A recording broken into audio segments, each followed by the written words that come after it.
Hi, Keith here from Academy of Bass. Today I'm going to be looking at how you can get the most out of your bass lines, but more than that, how by playing them in different ways you can find the most surprising and great things to use in your playing. When you come up with a bass line, it can be really easy to fall into the trap of settling for the very first thing that you play because it sounds good and it fits the music that you're playing, but without really experimenting too much. So I'm going to show you how by playing the same things in different ways you can come up with some really awesome bass lines. I'm going to start by using a really easy 3-note line or riff or motif. And it's actually something that I play pretty much every time I pick up a bass. Hopefully once you hear it, you might actually realise that you play it too, and it's this. So it is really easy, but there's going to be an awful lot more to this in a minute. For now, I'm playing E at the 7th fret of the A string, G at the 5th fret of the D string, and A at the 7th fret of the D string. And I'm going to be playing this over an A7 chord, so we've got A, C sharp, E and G, or root 3rd, 5th and flat and 7th. And after the initial 3-note motif, I'm going to be playing a root note. 1, 2, 3, 4.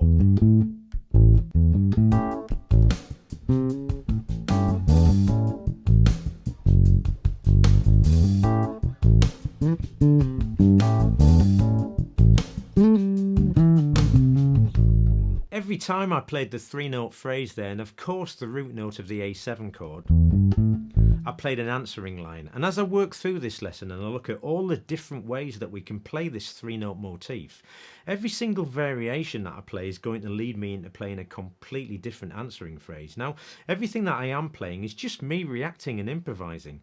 And if that's something that you don't already do, it might be something that you want to try out. So whether you use this bass line or a completely different bass line that you're much more comfortable with, it really doesn't matter. But I would recommend that you have something that you can keep going back to in that line and keep bouncing off. In this case, it's this motif. Now there's also a PDF for this lesson. It's got everything in that I'm going to be talking about, everything that I'm going to be playing, but it's also got all of the ad-lib and improvised lines that I'm playing too, fully notated in both standard notation and tabs. So I'll post a link to that below. Let me know in the comments too what you think of this lesson, or if you've got a favourite variation of this line that I play at any point in the lesson. If you do enjoy what I'm doing, feel free to like the video and also support the channel by subscribing. As I said earlier, it's really easy to find a line that you like and then play it repeatedly, but if you're anything like me and you like to play around with your lines and chop and change them, there are lots of really subtle things that you can do to make small changes to what you're playing. So what I'm going to do now is look at this 3-note motif and look at how many different ways that we can play it. So the first is easy because we're just picking each note. So the first variation of that might be to slide into the E. Now straight away, because we're sliding into the E's got a little bit more weight, so straight away we've changed the dynamic of the line from to. Similarly, we can slide into the G. Now I've got to say that feels really strange to me because it's not something that I would usually play, but I'm going to stick with it because I can feel already that I'm going to play something that's really different as an answering phrase. The other thing that it's done is it introduces a bit of weight into the G. And also we can slide into the A. Now the way that I play it, there's not as much weight on that A when we slide into it. So we've got the first line where we're picking every note, the second line where we slide into the E, the third line where we slide into the G, and now we slide into the A. Now there's another variation of playing from G to A that I much prefer, and it's this. So we can play it with or without the slide into the E. I'm hammering on from the G to the A. Now, as with all of these techniques, whether you're playing slides or hammer-ons or whatever, you need to make sure that you're in control. I have done a lesson previously where I've looked at different techniques, so I'll post a link to that either below or on screen. Finally, there's one other way of playing that, and it's something that I played in the opening playthrough, and it wasn't planned, it was played completely unintentionally, and what I did was I hammered on to the E. Now that I hammered on from the D, so I get a nice pokey D and I get a nice pokey E. And I like that. So what I'm going to do now is I'm going to have a quick playthrough, and I'm going to try and use as many of those articulations as possible. And also, you know, we'll see what happens in terms of the answering phrases that I play.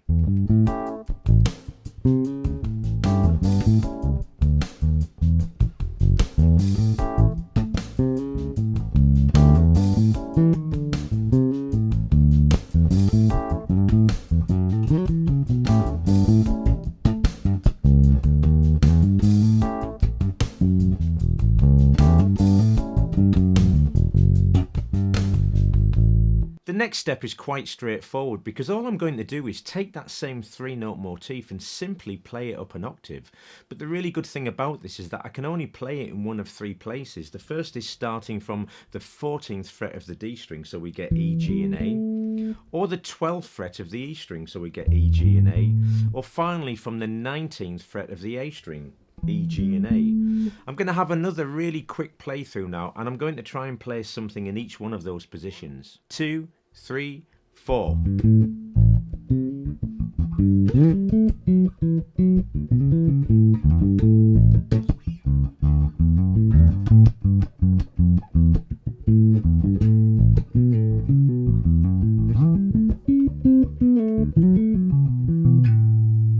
That was a classic example of what happens when you go for things in different ways. Had I not gone through this process, I might not have been conscious of playing things in different parts of the neck, and particularly when I played the line at the 19th fret of the A string, it would have been really easy for me to jump down to a much more familiar part of the neck to play something to answer that. But I instinctively stayed in the top register, and I played a line that I thought was really different and I really liked. So experimenting with how you play things can breathe new life into your playing, but it can also show you how to play things in different ways and in different parts of the neck, and that's something that you might not naturally think of. Moving on, I'm going to play the line in a different way. So instead of playing E here at the 7th fret of the A string with my little finger, I'm going to move my hand and play that E with my first finger. I'm going to play G here at the 10th fret of the A string with my little finger, and then A at the 7th fret of the D string with my first finger. So I'm using a different fingering and I'm in a different position, and because of that it feels very different. It also means that the chances are the lines are going to sound different, and I'm also going to play very different answering phrases too. So first let's look at how many different ways we can play the line. So we can pick each note, we can slide into the E.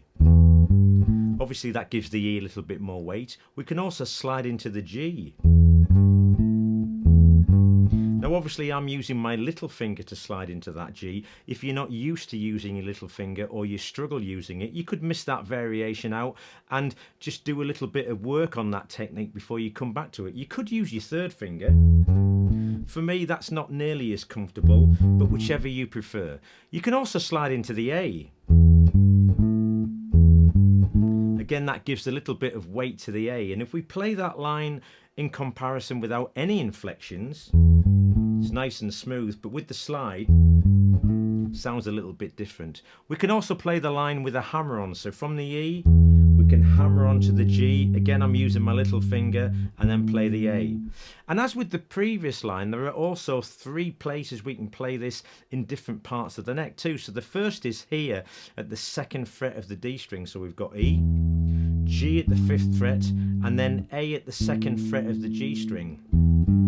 Now I hope you can hear that that sounds very different. It certainly does to me, because firstly it's on different strings, and then secondly the string length and the string tension comes into play. It feels so different to me, and I can tell straight away that because of where I am and how it feels, that the lines that I'm going to play in answer to this are going to be very different from any of those that I've played previously.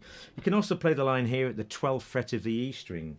E, G and A. That's G at the 15th fret of the E string and A at the 12th fret of the A string, and then finally at the 14th fret of the D string, E, G, A. And in this register, it's really singing out. I can tell it's really going to be nice. Now, of course, the most important things that you play are the notes and the rhythms that you choose to use, but all of these different inflections and articulations can have a huge impact on your playing. I'm going to have a little playthrough now, and I'm going to try and use every single one of these variations. Now, it's not really about you hearing the ever so slight difference in each of the different ways of playing this line, so because it's much more important, I think, when you're physically playing it, that you can feel them. What I hope you will notice though is the huge variation in the answering lines that I'm going to be playing.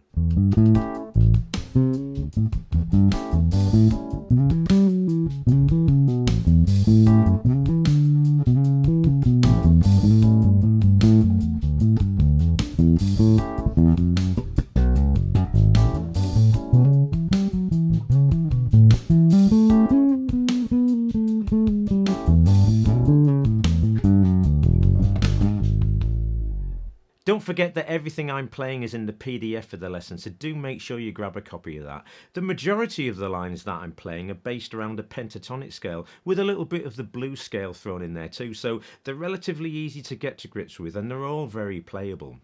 I'm going to look at a few new ways of playing this now, and I'm going to start with an open E. So I'm playing open E, G at the 3rd fret of the E string, and A at the 5th fret. And of course, we can add all of the usual articulations. We can slide into the G, we can slide into the A, we can even slide into the E. But that adds a little bit of rhythm because we can't play.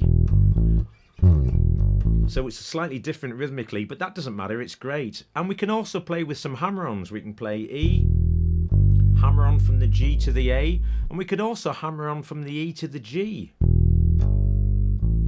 So there's lots of variations, and I'm going to change this up a little bit now because I'm going to play the E up an octave. So I'm going to play E here at the 7th fret of the A string, so it's our original E, and then jump down to G here at the 3rd fret and A at the 5th fret. So that's a different shape. We can also play that up an octave, so we can start here at the 9th fret of the G string, down to G at the 5th fret of the D string, and A at the 7th fret. We can also play it up here, starting at the 14th fret of the D string, E at the 14th fret of the D string, G at the 10th fret of the A string, A at the 12th fret of the A string, and then if we wanted to be even more adventurous, E at the 19th fret of the A string, but I'm going to leave that one alone. So there's a lot of variations there. And one more thing before I move on, I'm going to combine the open E and this E at the 7th fret of the A string. So I'm going to play open E, E at the 7th fret of the A string, G and A. That's rhythmically different again, if we do the same in reverse, E at 7th fret of the A string, open E, G and A. So there are an absolute ton of variable options there. So I'm going to have another quick playthrough, but this time I'm not really going to focus on the lines that I'm playing in between. I'm going to do my best just to show how great the different variations of playing this 3-note line can sound.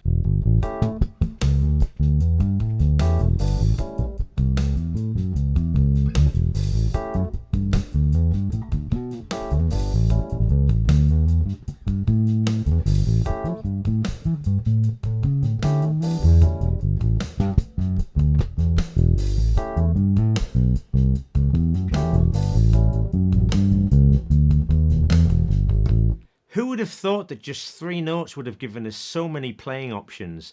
And finally, just before I finish off, I'm going to look at 4 more variables really quickly. The first is very similar to a line that I played previously. So we're playing E here at the 2nd fret of the D string, and then G at the 5th fret, and finally A at the 2nd fret of the G string. But I'm going to play the E, play open G, and the A. And I particularly like this variation where I slide into the E, play the open G and the A. Now I'm choosing to play this with my 2nd finger because I find it comfortable. You choose whichever fingering you prefer. So I really like that. The next one I'm going to play in open E, and then I'm going to jump up to G here at the 5th fret of the D string, and then A at the 7th fret. So it's a variation on our original line. because I'm playing an open E, which is an octave lower. But I like it. Similar to that, we're playing E here at the 12th fret of the E string, and then we're going to jump up to G at the 12th fret of the G string, and then A at the 14th fret. Now, within a line, it might be a little bit odd, all of a sudden leaping up to the 12th fret to play this E, and then jump to the G and A. So a slide into the E adds a little bit of juice and dirt, and that's never a bad thing. Finally, or last but not least, my absolute favourite. So I'm going to play E here at the 9th fret of the G string, and then jump down and play D here at the 10th fret of the A string. Now if we play those two notes together and sustain them, we get a nice little double stop, but we don't have to do that. And then finally we've got A here at the 12th fret of the A string. So we've got 4 new lines. I'm going to have one final playthrough and throw caution to the wind, have a little bit of fun, and hopefully show you just how interesting these lines can sound.